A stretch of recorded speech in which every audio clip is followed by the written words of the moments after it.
يا رسول المحبة يا رسول السلام يا حبيب الله.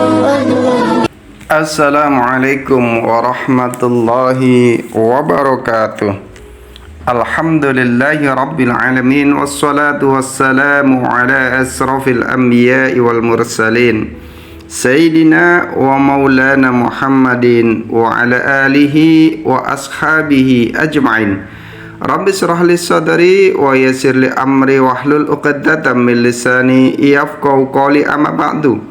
Para pemirsa yang dirahmati Allah Subhanahu wa taala, alhamdulillah, segala puji kita panjatkan hanya kepada Allah Subhanahu wa taala, karena atas limpahan rahmat-Nya lah, atas taufik dan hidayah-Nya lah kita hari ini ditetapkan oleh Allah Subhanahu wa taala dalam keadaan iman dan Islam, istiqamah dalam ketaatan, mampu menjalankan perintahnya dan meninggalkan semua larangan-larangannya. Mudah-mudahan Allah Subhanahu wa taala teguhkan iman kita ini ila yaumil akhir hidup kita dalam keadaan yang husnul khatimah.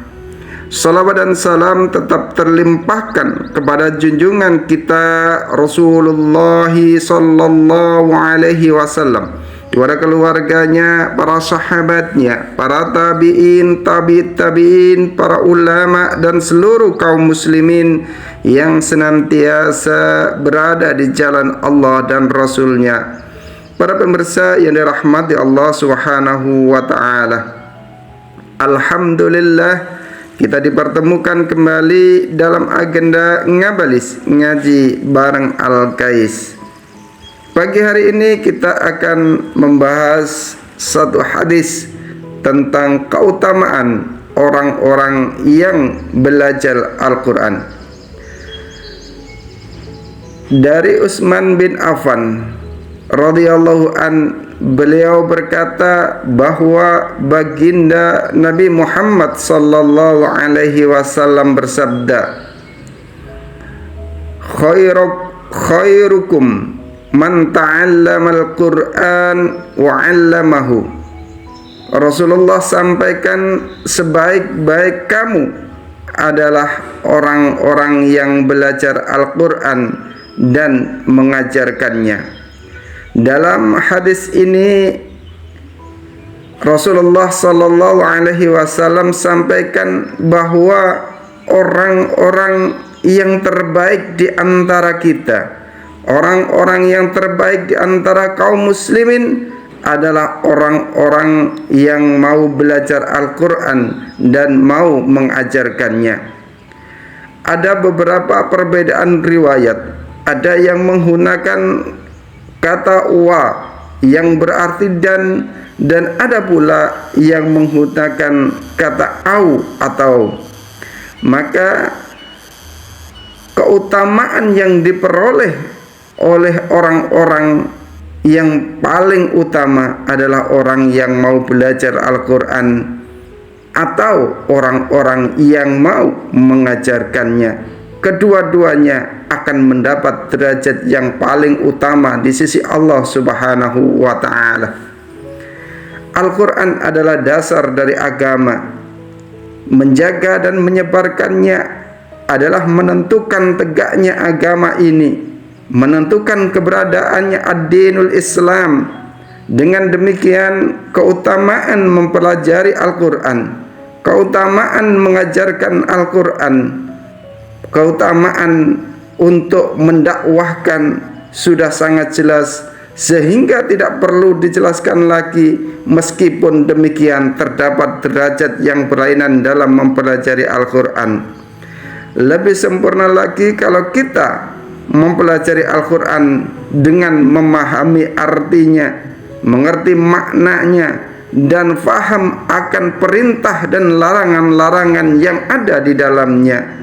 Derajat itulah derajat yang paling mulia di sisi Allah Subhanahu wa ta'ala. Para pemirsa yang dirahmati Allah Subhanahu wa ta'ala, Rasulullah sallallahu alaihi wasallam dalam hadis yang diriwayatkan secara mursal dari Sa'id bin Salim radhiyallahu an menekankan bahwa barang siapa yang mempelajari Al-Quran tetapi kemudian ia menganggap bahwa orang lain yang telah diberi kelebihan yang lain itu lebih afdal daripada dirinya, berarti dia telah menghina nikmat Allah yang telah diberikan kepadanya sehingga dia dapat belajar Al-Quran. Para pemirsa yang dirahmati Allah Subhanahu wa ta'ala, dengan demikian jelaslah bahwa Al-Quran adalah lebih tinggi dibanding dengan hal-hal lain, sebagaimana yang diterangkan dalam hadis berikut, bahwa membaca dan mengajarkan Al-Quran adalah lebih afdal dari segala sesuatu apapun. Dalam hadis yang lain yang disebutkan oleh Mula Ali Akhorik rahimahumullah, dikatakan bahwa barang siapa menghafalkan Al-Quran, maka ia telah menyimpan ilmu-ilmu kenabian dalam kepalanya. Sahal Tastari rahimahullah pun berkata, tanda-tanda kecintaan Allah adalah bahwa Allah memasukkan rasa cinta kepada Al-Quran dalam hati seseorang.